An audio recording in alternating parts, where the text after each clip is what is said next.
Durante 2 años y medio, este accesorio fue nuestro compañero. Hoy, el gobierno definió nuevas normas sanitarias para eliminar el uso obligatorio. Conversaremos sobre ese tema en el programa de hoy. Además, queremos saber de qué se trató el regreso de las campañas de donación de sangre voluntaria en nuestra universidad. ¿Quieres saber cuál fue el resultado? Lo invitamos a que nos acompañe en el programa de hoy. Soy Alejandra Riquelme y les doy la más cordial bienvenida a Mirada Regional.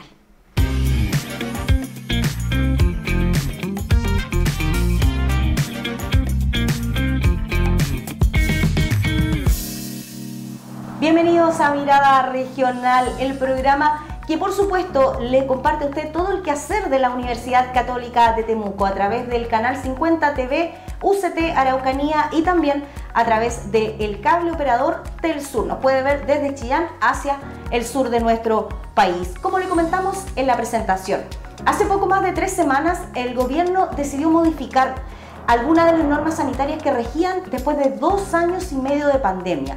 El que más impactó fue la decisión de eliminar el uso obligatorio de la mascarilla. Queremos saber cómo se tomó esta decisión, cuáles fueron las condiciones y qué debemos hacer para mantener esta situación. ¿Podemos retroceder y tener que volver a usar mascarilla? Vamos a conversar con nuestro invitado, quien nos va a contar algunos de estos detalles. Quiero saludar a Sergio Guzmán, jefe de gestión técnica de la Dirección de Salud Municipal de la Municipalidad de Temuco. Hola Sergio, gracias por estar con nosotros.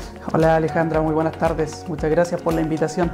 Sergio, cuéntanos, hace algunas semanas ya el gobierno anunció esta eliminación del uso obligatorio de mascarilla en algunos establecimientos o en alguna situación, manteniendo algunas específicas que son los centros de salud. ¿Cómo se toma esta decisión? ¿A raíz de qué medidas o qué condiciones se plantea esto? Bueno, efectivamente el gobierno desde esta semana o desde este mes ya tomó la medida de la fase de apertura inicial, donde hay ya no existe la restricción, o sea, el uso de mascarilla ya no es obligatorio, se limita a los centros de salud como los CESFAM, que son de carácter municipal, los hospitales y las clínicas en general, donde efectivamente la mascarilla ya tiene que ser usada obligatoriamente, pero en los demás espacios ya no la usamos de esta manera. Eso significa tanto los equipos de salud, que por supuesto la siguen manteniendo, pero quienes asistimos, por ejemplo, si tú vas a una hora médica, tienes que usar la mascarilla dentro del centro de atención, ¿no? Efectivamente, como son lugares de atención a público enfermo o a pacientes, se mantiene el uso de mascarilla en los centros de salud para los profesionales de la salud, tanto como los usuarios que nos visiten en los establecimientos de salud. Cuéntame, ¿por qué se toma la decisión de eliminar el uso de mascarilla? Ya hemos avanzado, hay una disminución en los casos, hay una disminución, me imagino, también en el uso de camas con pacientes críticos. ¿Eso habría ayudado a que se tome esta decisión? Efectivamente, el escenario epidemiológico ha cambiado desde hace 2 años. Ya tenemos altas tasas de vacunación, tenemos mucha menor ocupación de camas críticas, hay mucha menor circulación de virus. Los pacientes que consultan por coronavirus no necesariamente requieren hospitalización o atención médica y por tanto el gobierno ha decidido abrir esta etapa de apertura inicial, lo que no significa que no tengamos pandemia. Seguimos en una alerta sanitaria, seguimos en un estado de alerta, pero donde se bajan un poco las medidas y ya no se hace obligatorio el uso de mascarilla en los lugares públicos. También se elimina la solicitud del pase de movilidad, ¿no es cierto? ¿Y algunos aforos dentro de espacios públicos? Efectivamente, ya no se requieren aforos ni uso de pase de movilidad, lo cual es una buena noticia para la economía en general, el sector turístico, el sector gastronómico. Agradecen esta noticia, pero también es una invitación para que las personas sigan cuidando, se sigan manteniendo las medidas, ahora ya de manera un poco más personal, un poco más de autocuidado. Hay que seguir reforzando porque tenemos que cuidar esta fase de etapa inicial para poder seguir con estas, entre comillas, licencias que nos ha dado un poco la pandemia o este pequeño descanso que nos ha dado. Estuvimos más de 2 años usando este accesorio y ahora nos da la posibilidad de poder retomar de alguna forma mayor normalidad, ¿no es cierto?, en nuestra vida. Pero se vienen, por ejemplo, en esta época, septiembre-octubre, cuando ya llega la primavera completamente, también las situaciones de alergia. Ahí también hay una recomendación, a lo mejor, como el uso no es obligatorio, de poder usar este accesorio como una medida preventiva también para no generar contagio. Bueno, muchas personas ya lo incorporaron en su habitual el uso de mascarilla. La recomendación es seguir usándola, sobre todo las personas, como decías tú, alérgicas o que tengan alguna condición en particular, sobre todo en lugares de aglomeración.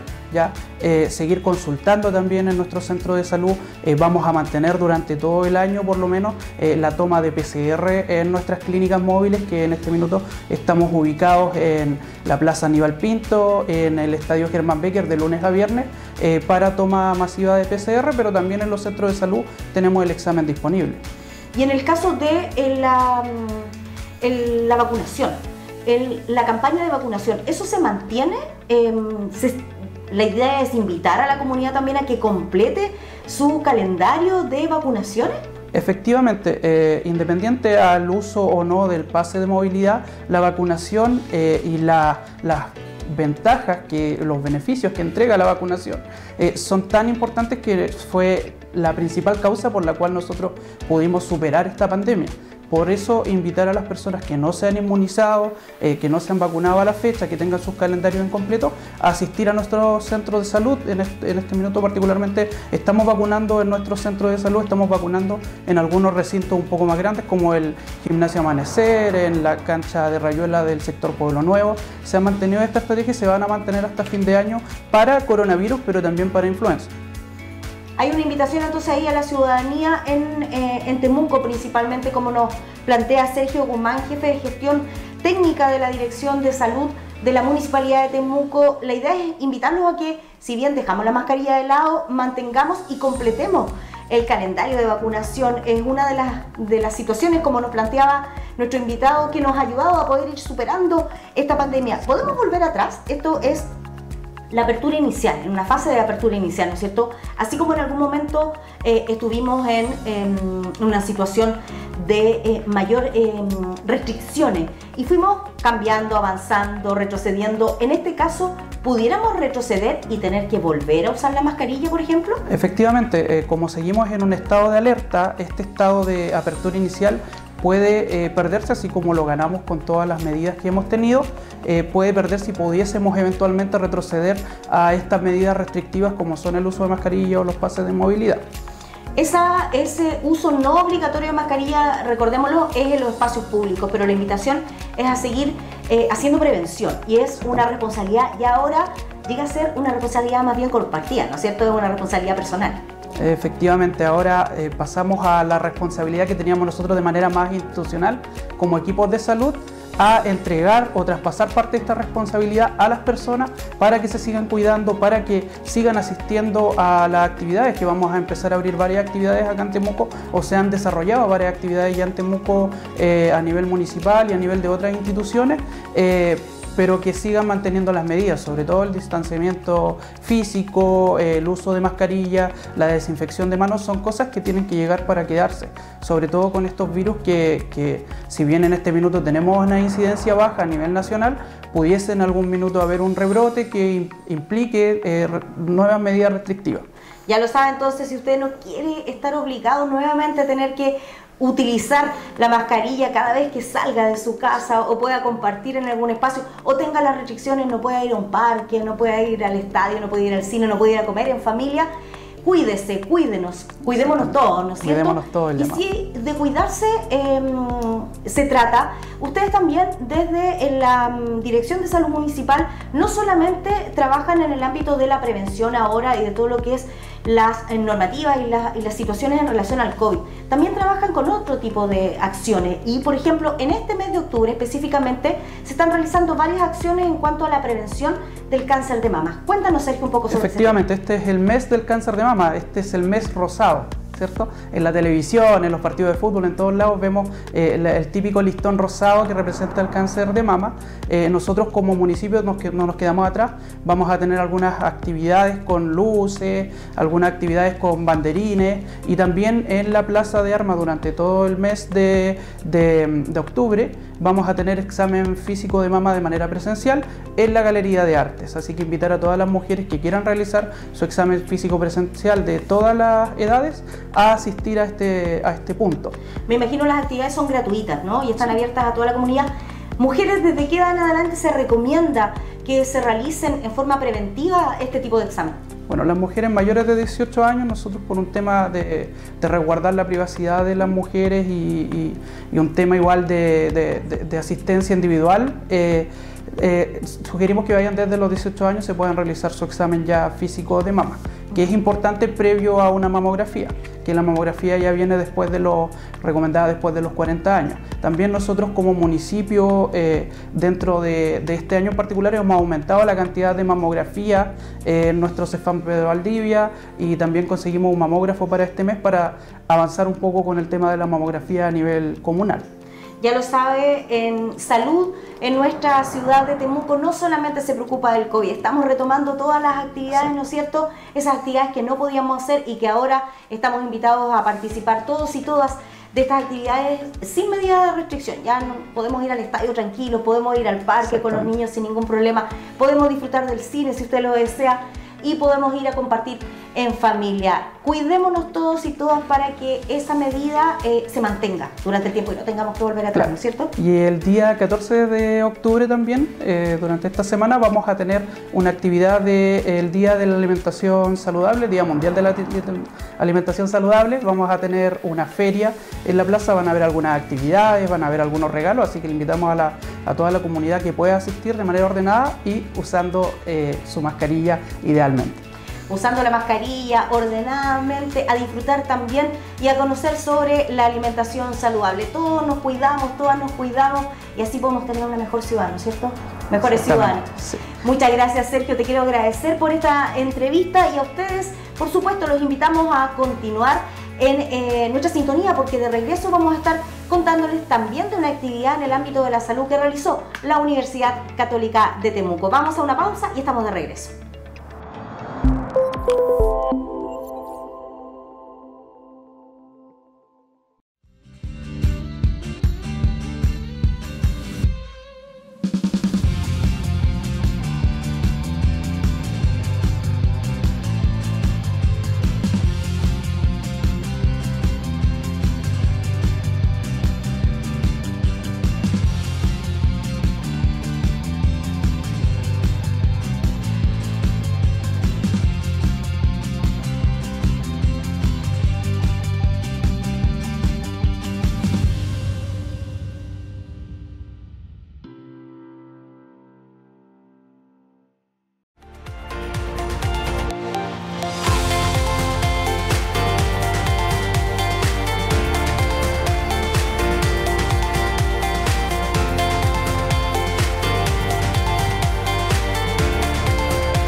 Estamos de regreso en Mirada Regional.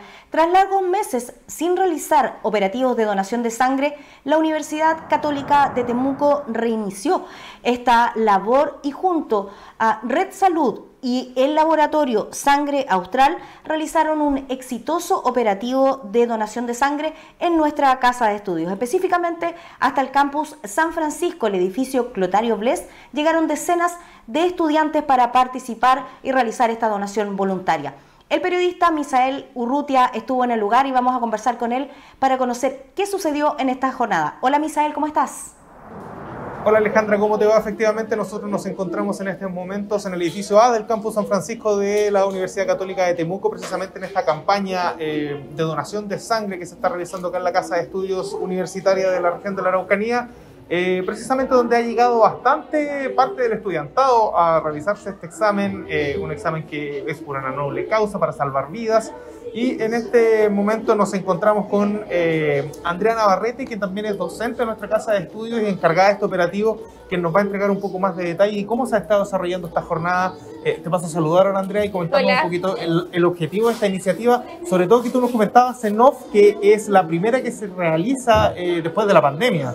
O sea, mira, por lo menos en el caso de nosotros como institución clínica Red Salud, esta es la primera actividad que estamos nuevamente realizando post pandemia.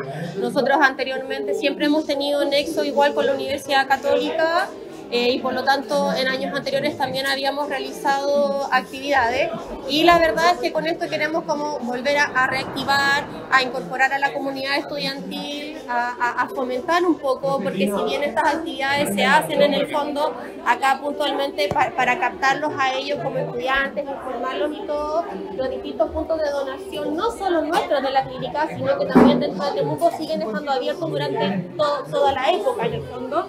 Y de repente por distintos motivos que ellos no puedan hacer donaciones acá, pueden hacer donaciones igual, tanto en la clínica Red Salud Mayor, como en el hospital regional o como en la clínica alemana también. O sea, siempre todo lo que es fomentar la donación es una ayuda en el fondo para los pacientes, porque lamentablemente lo que es la terapia transfusional hasta el día de hoy no hay nada que se pueda en el fondo suprimir o que se pueda homologar a lo que es la sangre.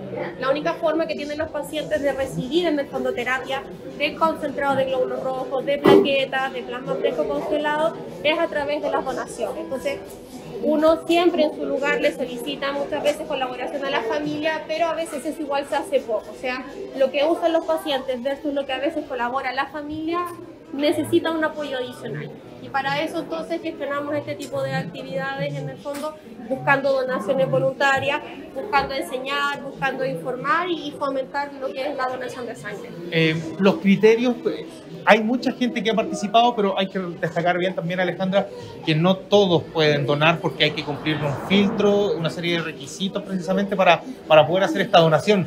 Si nos pudieras comentar un poco entre ellas cuáles son. Dentro de los criterios más generales, porque a toda persona que va a pasar un proceso de donación de sangre se le hace una entrevista bastante completa en el fondo, que busca aspectos tanto de la condición o en el fondo de salud de ahora, de antes en el fondo, y dentro de eso lo general principalmente como para un primer filtro es el rango etario. Las personas mayores de 18 hasta 60 años pueden donar sin ninguna condición especial. En el caso de los menores, solo aquellos que tienen 17 años, con la nueva norma que se incorporó el año 2021, pueden donar sangre, pero para eso deben dirigirse con su tutor legal. Y en el caso de las personas entre 60 y 70 también se puede en algunos casos, pero ahí hay algunas otras restricciones adicionales, revisión médica que se incorpora, pero ese es más o menos el rango etario, 18 a 60 años, tienen que haberse alimentado. A veces se confunde lo que es el proceso de donación de sangre con el de toma de exámenes, y aquí es totalmente distinto, el volumen es un volumen mayor, son 450 ml, por lo tanto necesitamos que nuestros donantes vengan con fuerza, vengan con energía. Entonces un buen desayuno, tienen que descansar igual mínimo 6 horas la noche anterior. En el caso de los jóvenes a veces puede ser más frecuente el tema de los tatuajes, piercing. Eso no es excluyente de manera permanente. Ya es solo un periodo de 6 meses por los cuales ellos no pueden donar sangre. Si tú te realizaste algún tatuaje, piercing, acupuntura, pasado ese tiempo estás en condiciones de poder donar sangre. No haber consumido alcohol las 12 horas anterior a la donación, por ejemplo. El tema de las parejas sexuales, sí. Parejas sexuales, súper importante, haber mantenido durante los últimos 6 meses una sola pareja sexual estable. Cumpliendo con eso, se puede donar sangre sin problema. ¿Cómo es el procedimiento un poco más técnico para realizar la donación, también para informar a la gente que de repente, bueno, es un tema tabú, de repente... O sea, el proceso de donación de partida es un proceso que no es extenso. General, ahora, claro, en este tipo de actividades, colectas, los tiempos se extienden un poco más porque el flujo también aumenta. Entonces, pero en general el proceso consta de una etapa de entrevista en donde se hace toda esta entrevista, este cuestionario al donante para ver si cumple con las condiciones. Se hace una pequeña evaluación médica en el fondo también para cerciorarse que está en condiciones óptimas para donar sangre. Posterior a eso se pasa un proceso de extracción y luego del proceso de extracción el donante requiere también de un proceso, o sea, de un periodo en el fondo de reposo en donde se le entrega una colación y nos aseguramos también de que ellos se puedan retirar en óptimas condiciones y que no presenten ninguna reacción en el fondo inmediata producto de la donación. ¿Algunas recomendaciones post-operativo? O sea, post donación es súper importante que mantengan una buena hidratación. Tienen que beber abundante líquido durante el resto del día, evitar hacer fuerza con el brazo puncionado, no hacer actividad física, tampoco se recomienda en el caso de las personas que fuman, un par de horas igual idealmente sin fumar.